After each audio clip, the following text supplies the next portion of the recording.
총리님 하셨다는 거는 인정을 하시죠. 국민 여러분께 죄송하다는 말씀, 어떤 부분에 대한 진심 어린 사과의 총리님 말씀을 드립니다. 어떤 부분에 대한 제 사과인지가 주변의 없습니다. 일로 국민께 염려를 드리기도 하였습니다. 아니 그렇게 오늘 아무것도 오늘 인정을 안 대국민 하시면 담화로 대통령의 지지율 하락과 무관하게 대통령이 담화를 하신 거다. 아니 그러니까요. 또 무관하다고 말씀을 하시잖아요. 총리님, 시정연설 대통령 안 오셨는데 총리님한테 대신 나가라고 하시면서 왜 불참한 이유를 말씀하시던가요? 저 개인적으로는 이번이 두 번째 국정연설이었습니다. 네, 알겠습니다. 2007년에 이유 말씀 안 하시면 국정연설을 했고 이번에 총리님, 했습니다. 제가 질문해. 네, 대통령께서는 좀 더 총리께서 충분히 국정연설을 하셔도 과거의 전례도 있고 대부분의 대통령들께서 취임 첫 네, 해 네, 직책 알겠습니다. 하시고 그 다음은 대개 총리께서 네, 이명박 대통령 때 그랬다고 해서 11년 만에 처음으로 안 오신 겁니다. 노무현 대통령도 그러시고 그리고 이게 이제 시정연설에 대통령이 오시는 이유는 딱 그걸 겁니다. 대통령이 총리 이걸 떠나서 국민이 내주신 세금을 이렇게 세금이라는 게 국민들이 어렵게 노력해서 피땀 흘려 일해서 번 세금을 내기 때문에 이 세금을 이렇게 소중하게 쓰겠다, 이런 곳에 쓰겠다라는 말씀을 하시는 거 오신 것인데 안 오셨습니다. 근데 안 온 이유가 많은 정치 평론가들은 그렇게 얘기합니다. 한동훈 대표, 이재명 대표 보기 싫어서 안 왔다. 만약에 이게 사실이라면 대통령께서는 매우 옹졸하신 분이라 생각하는 거고요. 그리고 저는 이런 생각이 들어요. 또 욕을 먹을까 봐 안 왔다, 이런 표현도 있습니다. 그런데 도를 맞겠다고 말씀하셨는데 욕 먹을 걸 두려워서 못 하셨다고 한다면 이거 역시도 국민을 무시한 거다 생각합니다. 지금 시중에서 국민들 사이에서 이런 얘기합니다. 대한민국 서열 2위가 윤석열, 2위가 김건희, 이런 표현합니다. 제가 2년 반 전에 윤석열 정부 출범하고 나서 대통령실에 있는 사람들이 V1, V2라는 표현을 쓴다고 했을 때 그때 저는 믿지를 않았습니다. 그냥 누군가가 지어낸 해프닝이겠긴 했는데 청와대 근무하신 분은 다 아실 거예요. VIP만 있고 V만 있는 거지 1, 2란 것은 지금까지 들어본 적이 없습니다. 근데 윤석열 정부 들어서서 V1, V2 얘기가 나오더니 결국은 그것이 사실로 드러나고 있습니다. 총리께서도 공천개입 녹취록이라는 거 들어보셨죠? 워낙 언론 보도 많이 됐으니까. 윤석열 대통령과 명태균 씨의 통화 내용. 저는 뭐 그것은 하나의 녹취록으로서 누군가가 진정한 녹취록을 가졌다 하는 것도 저는 사실 잘 모르겠고요. 그런 거를 물론 하나의 이유로서 말씀은 하실 수 있고 뭐 네, 질의는 하실 알겠습니다. 수 있겠지만 네. 그거를 요거에 대해서도 워낙 우기기와 거짓말을 많이 하니까 거기에 김영선 해줘라, 이것을 해줘라를 시민들이 회줘라라고 표현했습니다. 과거에 김영선 의원께서 수산물시장에 가서 수돗물을 떠 드시니까 이번에는 회줘라, 이런 비아냥이 대통령에게 하고 있습니다. 그건 비아냥이 아니고 저도 들어보니까 회줘라도 들려요? 너무 잡음이 많아가지고요. 잘 못 듣겠더라고요. 총리님도 회줘라로 들리셨군요. 아니에요. 저는 잘 모르겠어요. 막 뒤에서 잡음이 들려. 모르겠어요. 역시 그 어느 자리 윤석열 정부의 총리 어느 자리에서 네. 통화를 하셨는데 그렇게 잡음이 많이 나는지 저는 잘 모르겠습니다. 네, 알겠습니다. 윤석열 정부 지금 김건희 여사 특검을 계속 거부권을 행사하고 있습니다. 김건희 여사 지키기는 정말 대통령 포함해서 모든 사람들이 진심입니다. 참모들이 진심으로 김건희 여사 보호에 나서고 있습니다. 우리 운영위에서 이런 질의가 있었는데 어떤 의원님께서 2022년 이코노미스트의 윤석열 대통령을 술주정매로 묘사했던 사진은 당시 대통령실과 정부에서 전혀 항의를 안 합니다. 그런데 얼마 전 체코 언론에서 김건희 논문이 조작되고 표절이 된 부분이 있다, 주가 조작 공범 의혹이 있다, 이런 언론 보도에 대해서는 바로 정정 요청을 합니다. 대통령 술 주정뱅이는 사실이니까 항의를 안 하고 김건희 논문 조작과 주가 조작은 사실이 아니니까 항의한 것입니까? 이뿐만이 아니죠. 김건희 여사를 옹호했던 사람들은 좋은 자리로 옮겨갑니다. 명품백을 조그만 파우치라고 했던 박장범 씨는 KBS 사장 후보가 됐습니다. 김 여사 청탁금지법 관련 내용을 조사했던 권익위 국장은 순직했습니다. 또 공수처에서 명품백 고발건을 담당했던 김상천 검사 퇴직하고 송창진 검사도 최근에 사의를 표명했습니다.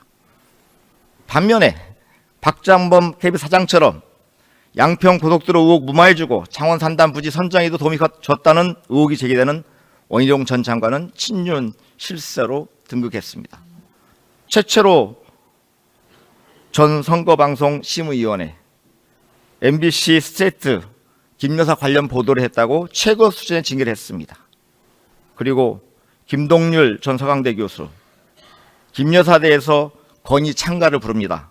김 여사는 커리어 우먼으로 윤석열 대통령보다도 훨씬 적극적이고 다양한 사회적인 삶을 살아왔다. 에너지가 넘쳐 보인다.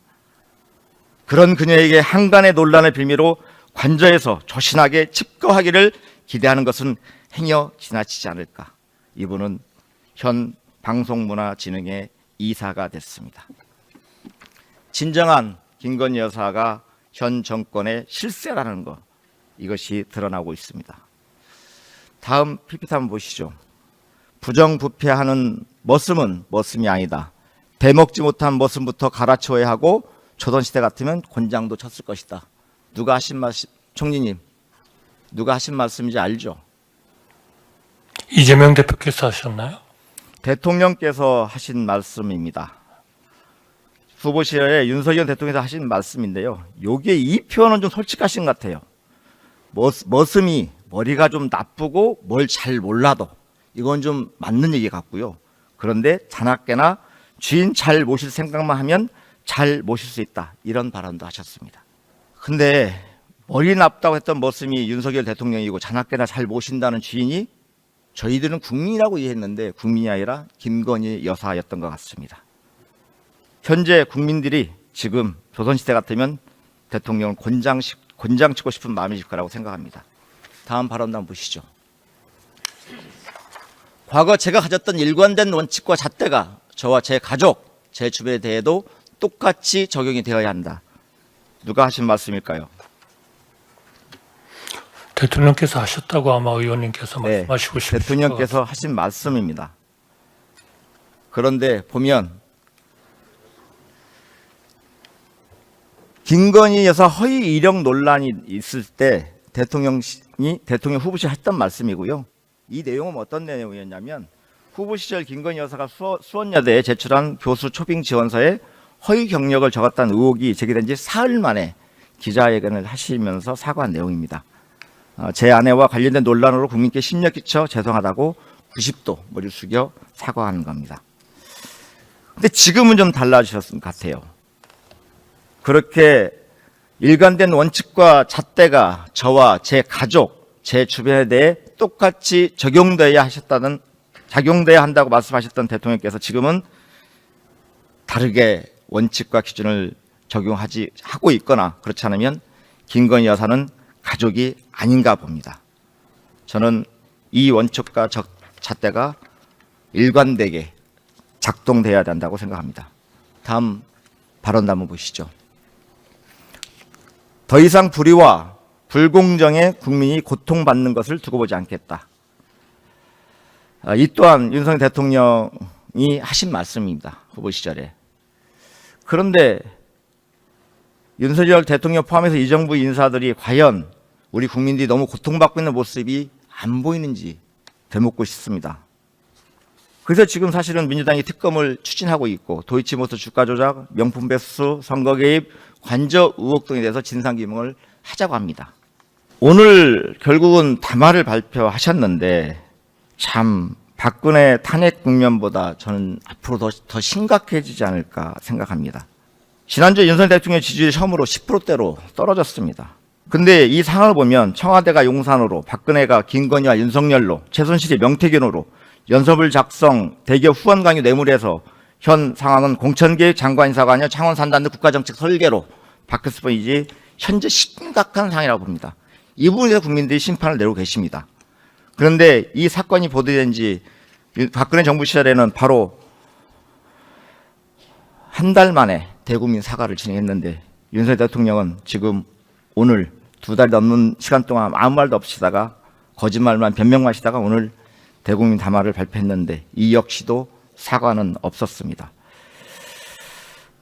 저는 오늘 총리님, 오늘 대통령 담화와 기자회견 이후로 대통령의 지지도가 다시 오르고 국민의 지지를 회복할 거라고 생각하십니까? 오늘 대통령님께서 제 주변의 일로 국민께 염려를 드렸다. 대통령은 변명하는 자리가 아니라고 생각합니다. 제가 저다 읽었으니까요. 모든 것이 저의 네. 차리고 네, 부침입니다. 총리님, 국민 여러분께 죄송하다는 말씀, 진심 어린 사과의 총리님. 말씀을 드립니다. 이렇게 말씀하시지 네, 않습니까? 총리님, 그러니까 의원님도 총리님. 사과를 하셨다는 거는 인정을 하시죠. 죄송하다는 말씀, 어떤 부분에 대한 진심 어린 사과의 총리님, 말씀을 드립니다. 어떤 부분에 대한 제 사과인지가 주변의 없습니까? 일로 국민께 염려를 드리기도 하였습니다. 야. 분명히 하셨잖아요. 자, 아니 그렇게 오늘, 아무것도 오늘 인정을 안 대국민 하시면 담화로 대통령의 지지율이 높아질 거라고 생각하시냐고, 총리님은. 떨어지니까 하셨다는 그 자. 해석부터 틀리신 거죠. 그래요? 과연 그럴까요? 대통령으로서 국민들의 의견을 수렴. 그러면 오늘 담화는 네. 대통령의 지지율 하락과 무관하게 대통령이 담화를 하신 거다. 아니 그러니까요. 또 무관하다고 말씀을 하시잖아요. 아니 금방 말씀하셨잖아요, 국민의 총리께서. 여론을 전부 다 수렴하셔서 하셨다.